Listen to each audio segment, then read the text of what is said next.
Welcome to Freaked Out with your psychic medium host, Liz. That's me. I am actually very excited about this week. Not only are we dropping this episode today, the Black Dahlia, but we are actually going to be doing the Ruby Franke case with Landon in just a few short days. So make sure to tune in, but I cannot wait for him to be here. I also can't wait to talk about the Ruby Franke stuff.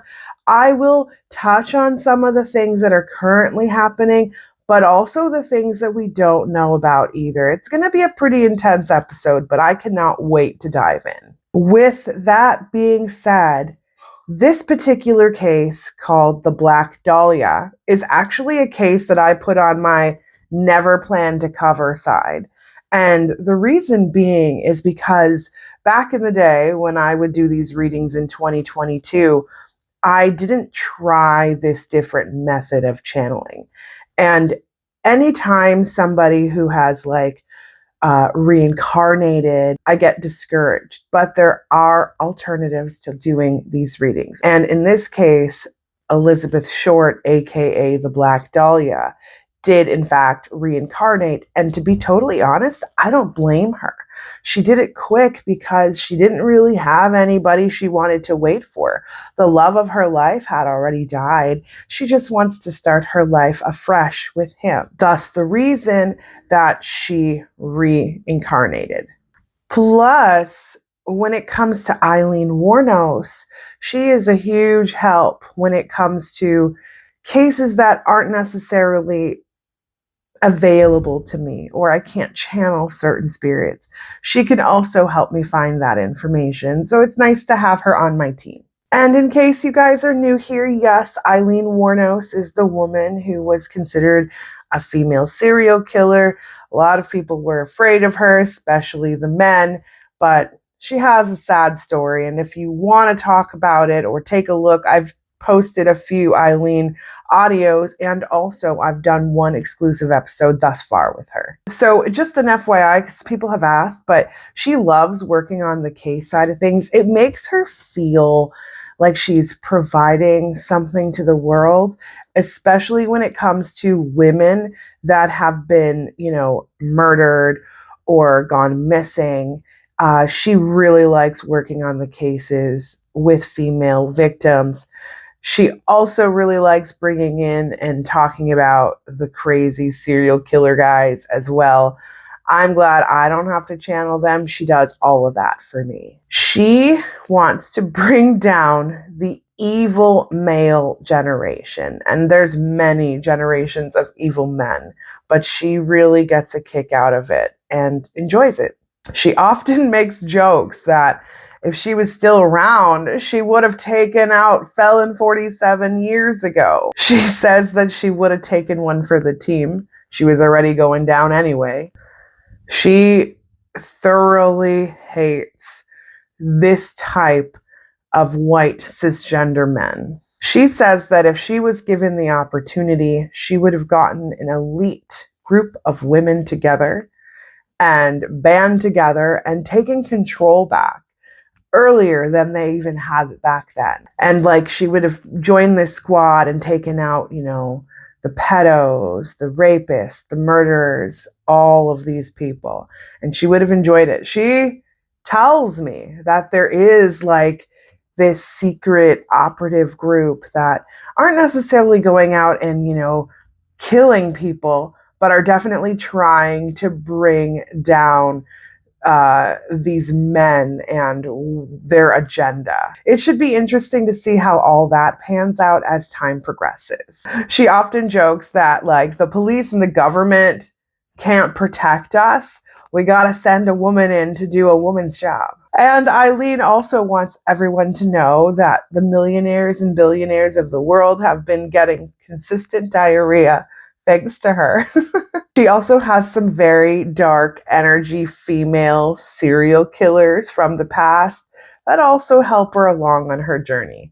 And one day we'll talk about them and their little team. Anyways, with saying that, why not go back to one of the oldest unsolved cases that we have in Hollywood? From what Aileen tells me, this particular case, the Black Dahlia, will actually be solved here very, very soon, within the next decade, if not sooner. And it will be publicly solved. So why not get ahead of things? All right, let's get into it. So as we know, this case is actually called the Black Dahlia, but her real name is Elizabeth Short. She also went by Betty. Betty was her preferred name, so that's what we'll call her today. Now, Betty was born on July 29th, 1924 in Boston. From the earliest age possible, she knew that she wanted to be a starlet. She wanted to go on Broadway. She wanted to do it all. She saw fame and fortune as what she wanted for her career, and she was going to make damn sure it happened. So her parents are Cleo and Phoebe, and she was actually one of 5 siblings, and all girls. Now, Cleo, her father, was a successful businessman and had actually built a miniature golf course. But unfortunately, the Great Depression hit hard in the 1930s, and his car was found abandoned near a bridge, leading the authorities to think that he had done the unthinkable, take his own life, which led Phoebe to raising all 5 of her kids on her own. And she was struggling financially. In addition to that, Betty had severe asthma, and she also had some lung issues, leading the doctors to let her know and her family know that she needed to be in warmer states during the winter months because it would act up heavily. So she did spend a lot of her winter months in Florida, and then coming back to Medford throughout the rest of the year. I also want to point out that while she was being killed, Aileen wanted to point out that she was actually having asthmatic issues, panic asthma, and was in such a severe state of having asthmatic issues in that moment. And she says it was incredibly terrifying. This person who killed her just enjoyed the view. Sick fuck. She did end up attending Medford High School, but she actually dropped out before graduation. Aileen shows me that she didn't want to go to school. She wanted to go and act, and she felt like school was just cutting off the good years that she had in pursuing her career. Now, when Elizabeth turned 18, she actually found out that her dad was really alive and that he had faked his own death to get out of taking care of his family. Buddy, you had 5 kids and a wife. You just leave them? Anyways, dude was living up in California. Obviously, that's exactly where Betty wanted to go. And she moved up there with him, even with the tension between them, hoping that she could find a fresh start, but also be able to rekindle her relationship with her father. Unfortunately, that didn't happen.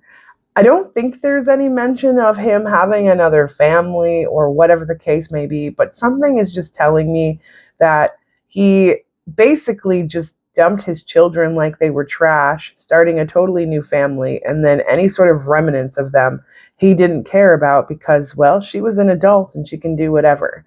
But shady, zero remorse for anything. Even after she died, I don't even feel like he gave 2 shits. What I see for him is that he had like a double life going on. He didn't tell his new person any of what had happened with, his kids or his ex. And from what I can see, they accidentally came and stumbled upon him because of some sort of records he was using. But sadly, this seems to be a common theme. I see that when he died, he was left alone. Nobody there, none of his family, current or old, came forward to stay with him. So he basically lives by himself, has no one.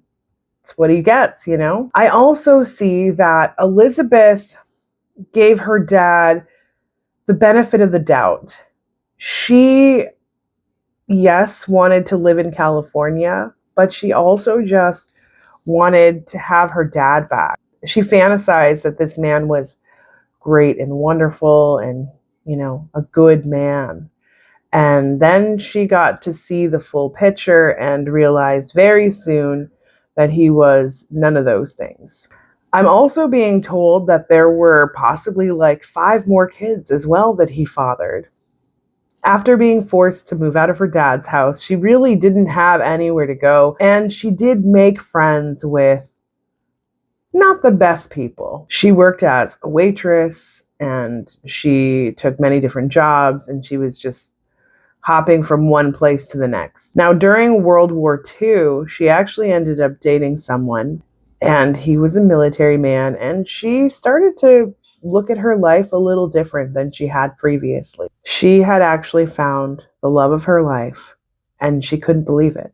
She was briefly engaged to a man by the name of Major Matthew Michael Gordon Jr. He was in the U.S. Army Air Force. Now, this was actually one of the reasons why I could not find her at all, because when he had died, he basically waited for her, but she didn't feel connected to her family at all. So she and Major Matthew carried on, reincarnated, and started a new life together. Yes, they are currently roaming around in the world. He may still be associated with the Army. I don't think she's in any sort of acting career. I believe that she is strictly like an at-home mom raising some kids. But they're fairly new. I wouldn't say that they're very old at all. He tragically died in an airplane. Now, Betty ended up moving to LA, and she did that in 1946, hoping to make it into the film industry. She was really never cast in any sort of Hollywood production, but she did often claim that she was in some, small little things. I also believe she had small things, but it was more so like photo shoots, commercials, but really anything big at that point. She didn't have a very stable life. She was constantly moving from one friend's place to another, and sometimes she would stay in cheap hotels. Even if she wasn't murdered, I just don't think she would have made it in Hollywood. Something else would have come along for her, but not that. Anytime a woman is seen, communicating with more than one man, they would consider them promiscuous. I don't see promiscuous. I see someone who had found the love of her life already, and unfortunately, they died and tried to move on, find someone else, find that happy again. And she was looking for that. Once you find, a person that's going to make you genuinely happy, you'll never ever settle for anything less. And she was not interested in settling. Matthew treated her so well, romantically, lovingly. Why would she give in to somebody who's going to treat her like shit? But I also find it interesting that if it was a guy who showed up in this same position, would not be called promiscuous. Now, when was she last seen? There are conflicting stories here. January 8th, 1947, she was seen at the Baltimore Hotel in downtown LA. She was also seen alive with the company of a man near the Cecil Hotel. There are other dates being given as well, so I'm just going with what I found the most common to be. And also, of course, they were near the Cecil Hotel. Even back then, many people stayed at the Cecil Hotel. It's interesting because I've been told by Elisa Lamb that there are many celebrities that have passed on, including Black Dahlia Betty, that would roam around in the hotel, even if they didn't die there. So there's a lot of celebrity sightings in that hotel. I am petrified to go there, but the curiosity is killing me. I love anything Hollywood related, and I won't go by myself, but I definitely want to go one day. That is on my bucket list. January 15th, 1947, her body was discovered at Leimert Park, and the cause of death was considered homicide, insanguinations from lacerations, and of course, blunt force trauma. Now, her death was gruesome. I can't even put the photos of that here because it's just too vile, but oh my God, whoever did this, inhumane. It was clearly done by someone that I would consider a professional. The body was cut in half at her waist. The two halves were basically placed super carefully with her hands above her head. She had also been drained of blood. and there were 2 large lacerations on her face, extending from each corner of her mouth, similar to the Glasgow smile. Anyways, as I was looking at these photos the first time around, I just kept hearing consistent screaming. It was so hard to look at these photos. I just kept seeing her begging this guy while trying to breathe and to leave her be, and he was doing things to her while she was still awake. God, pretty messed up. And he kept her for a few days from what I can see as well. Now, I mean, evidence that the body was washed and brought over is very evident. This person just gives me Jack the Ripper vibes. I've copied Jack in the past, but it's almost like somebody was trying to do like an ode to him or something artistic. But for me, I feel like whoever this was had a fascination in the way that Jack the Ripper killed his victims. He took his time and he knew what he was doing. Now, the LAPD did a good job searching and looking into this case in the sense of having and questioning many people, 150 suspects. That's a lot. But there were a few people that stood out. We're going to talk about them here because one of these people are definitely the murderers. Dr. George Hodel. Now, he had a lot of criminal history. Even his own son, Steve, thinks that he killed her. He was also accused of sexually assaulting his own daughter, which I believe to be very accurate. The good thing is that because of what he did to his daughter, that led the police to having audio surveillance. And I mean, they probably had thousands and thousands of transcripts, and I'm sure they didn't get through all of it. But he did say something, and I quote, "Supposing I did kill the Black Dahlia. They can't prove it now. My secretary ain't alive anymore either." Also, his house was close to where the body was found. And Steve, his son, found a photo that resembled Betty Short. And that was found in his father's belongings after he had passed on. And if you guys have watched anything on this house that he lived in, totally creepy. Reminds me of Dr. Phil's house. He had like a secret hideout. His kids were not allowed in certain rooms. I mean, that was very common back then, but it's because it led to this secret hideout. And I mean, who's better than a doctor to make incisions? It's very cut and dry. And of course, in his house, that little hidey ho, he could go in there very easily. I feel like there was soundproof here, there, and everywhere. And I also think that he recorded it in some way as well. The next suspect was Mark Hansen. Now, he was a nightclub owner in Hollywood, and he did know her. They also found his address book and her belongings. Now, he allegedly had romantic feelings for her, but she wasn't into it. He was questioned but never charged. I can see why people thought it was this guy. I do feel like there was a slimy vibe about him. He did do some illegal shit, but it was more so for his business than killing people. And yes, he was inappropriate with her, and she did say no, but he continued to insist. I just don't feel like this guy is capable of murder. Leslie Dillon, a bellhop, aka a mortician assistant, with knowledge of dismemberment, and he was obsessed with the case, which led the police to thinking, I mean, you're so into it, did you do it, bud? Nowadays, all of those people don't even get looked at or questioned, period.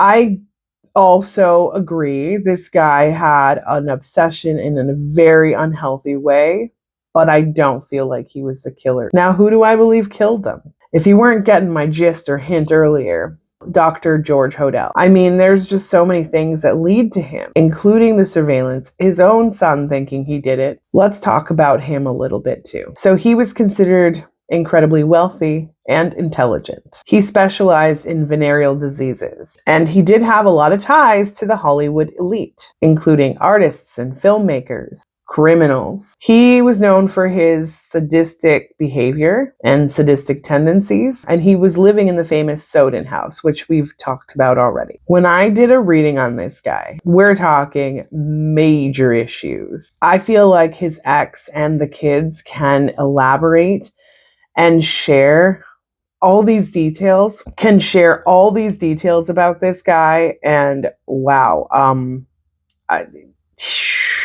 Nobody talked because they were incredibly afraid to share what they knew about him and that he would turn on them. And I don't blame them for thinking that, because that did happen. Now, although the sexual assault charges for his daughter never went anywhere, he did it. And the other thing is that his medical background matches the crime scene. And this particular procedure was taught in medical school at the time he went to school. There was also some sort of connection to art in the way he positioned her, and I would agree with that as well. Now, he was definitely investigated by the LAPD, which, again, the audio implied that he had knowledge, possibly, witnessed what happened. But also, what happened to his secretary? Why in the hell would he reference her during that time as well? Get this. His personal secretary, Ruth Spalding, died suddenly in 1945. She reportedly had a lot of knowledge about his illegal medical practices, possibly even more. Some people believe that he murdered her.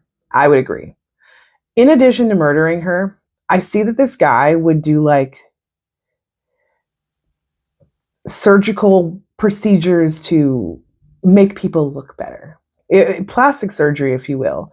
And I feel like that's another reason why all the glitz and glams and Hollywood people really loved him, because he would perform these illegal surgeries for them for dirt cheap, at least from their perspective. Our perspective, not so much. Now, she is a spirit that is still floating about, and very easily I was able to channel her. What she told me is that she found out some really bad things, including what happened to the Black Dahlia. But in addition to that, there were extra illegal things that she was finding out, and she was on the verge of ratting him out. Here's the issue, though. I see that there was somebody else, perhaps maybe another assistant, maybe a photographer. I'm not exactly sure, but it was a guy. And this guy gave this doctor the heads up that this secretary, his personal secretary, was going to out him to the police, and thus the reason they killed her. She was in a bad situation. Her family was aware of her fear of working for him, and everyone knew that he had an association with her death, but because money and power, he didn't get in trouble. Sounds very familiar to current day events. There were also other murders, and from what I see, he was also associated with those as well. Even just a few short weeks after Betty had died, Jeanne French was murdered. There was also lipstick, BD, written on her body. I know that people probably think it's a copycat, and there were copycats after this, but I really believe that he killed her and other women like her. Some reported in the paper, some not so much. I even feel like he killed before the Black Dahlia. This guy was just a disturbed man, and I see that there were moments where he would kill prostitutes as well. The prostitutes didn't get as much attention as they should have in and around this time. I believe that he looked at Betty like she was a prostitute. He had aggression and anger towards women, and I'm thinking it stems from his ex-partnership, his ex-wife. Because she betrayed him and believed the child, he looked at women as they were vile, evil creatures, and he felt it necessary to escalate and kill them, and basically show the world that women should be seen and not heard, which is where the mouth thing came from. Although I do not see that Betty was overly aggressive or anything, she told him she appreciated him, she was very polite with him, but she was not interested. He wanted to go to bed with her, and she had zero interest in that. Ultimately, he was planning to kill her anyway, but he figured he'd have fun before doing it, which is what led him to doing what he did and filmed it all. When this case became the national news that it did, I see that that is when he destroyed all his evidence, because he knew that he would be prime suspect number one. LAPD believed that he did it as well. Basically, they said that the reason he got away with it was because he was rich and powerful, which doesn't surprise me. Now, what led to this situation? I see that he bumped into her. I believe the man that was seen with her last is exactly who he was. And she didn't think he was bad. She thought he was a little bit weird until they got back to his place, and then he really showed his true colors to her. She had a bad feeling. Aileen shows me that she had a bad feeling, but she just wanted to have, a night of fun. He had money. She knew he had money. He was flaunting it all around. And she didn't really get to enjoy that kind of lifestyle. So this was something she was interested in. She wasn't interested in the guys that she was seeing. There were so many that were trying to get her attention, but no one stood out like her soulmate, especially this guy. But from what I can see, it was extremely traumatizing. There's no way that she didn't suffer. I see that she suffered to the highest degree, but I can tell you that she's not suffering now. Anyways, I do believe that this case will get solved. Yes, the family is going to bring forth some evidence, but there's also going to be possibly not necessarily a witness, but somebody's witness statement is going to be brought forward. There might be something associated with DNA. I see that they're going to pull this case out and just have somebody covering it, and we're going to get to the bottom of this, and it's all going to point back to him. That is everything I have on the Black Dahlia case today. I'm so glad we covered this case. I feel so bad for her, but also I'm glad she's moved on and found a new life. I would not want to be stuck up there either with all these crazy people. And she's happy. I see that she's happy. And I feel like she's in the US still, FYI. She definitely has a very old school vibe to her, but she does not like being filmed or taken pictures of. And I think that's because of everything she's dealt with in a past life. It's really interesting. But anyways, I appreciate you guys being here. Next episode, which will be dropped in a few days, Ruby, Frankie, and Landon will be here. I cannot wait. Until next time, guys, stay freaked out.